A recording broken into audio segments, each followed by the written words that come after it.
Au mariage de ma fille, son fiancé a tiré ma chaise au moment où je m'asseyais. Ta place est.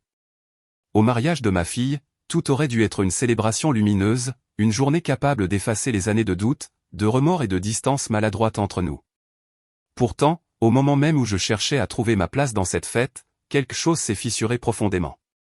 Je me souviens encore de la douceur du vent sur la terrasse du domaine, de la musique légère qui flottait dans l'air et de ma fierté silencieuse en voyant ma fille avancer parmi les invités, rayonnante dans sa robe claire.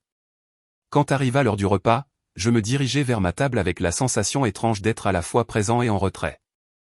Je m'apprêtais à m'asseoir lorsqu'une main saisit soudain ma chaise et la tira brusquement vers l'arrière. Mon corps perdit l'équilibre l'espace d'un instant, et j'eus cette impression de vide, comme si le sol s'éloignait.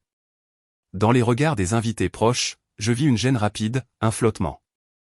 Le fiancé de ma fille, debout derrière moi, exprimait une intention que je compris aussitôt. Il me signifiait que ma place n'était pas là, ou du moins pas à cet endroit précis, dans ce cercle qu'il s'était lui-même constitué. Je restai figé quelques secondes, comme si mon propre souffle hésitait à revenir. Toute la journée avait été pensée pour unir deux familles, mais dans ce geste infime se révélaient de vieilles frontières, encore solides malgré les sourires. Je retrouvai finalement une autre chaise, un peu plus éloignée, presque cachée derrière un pilier en pierre. De là, je pouvais observer sans être vu. Au début, une chaleur amère se déploya dans ma poitrine, un mélange de déception et de lucidité. J'avais espéré qu'en voyant ma fille se marier, je pourrais enfin tourner la page d'un passé où j'avais trop souvent été absent, trop maladroit, parfois trop tardif. Mais la réalité avait son propre élan. Au fil du repas, quelque chose changea pourtant. Assis dans ma discrète retraite, je surpris des instants qu'aucun autre invité ne remarquait. Les petites attentions entre les serveurs, les rires étouffés d'enfants qui jouaient derrière les tables, la lumière du soleil couchant qui dessinait des teintes dorées sur les murs du domaine. Je percevais la journée autrement, comme si cet écart involontaire me donnait une nouvelle perspective. Puis je regardai ma fille.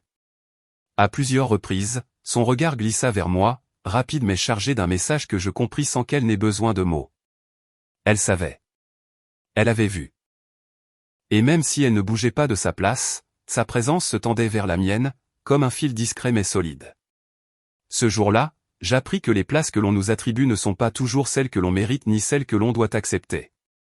Parfois, il suffit de rester là, de respirer, d'observer, pour comprendre que l'importance d'un rôle ne dépend pas d'une chaise, mais de ce que l'on porte dans le cœur de ceux qui comptent vraiment. Et dans celui de ma fille, je sentis que ma place existait encore, malgré tout.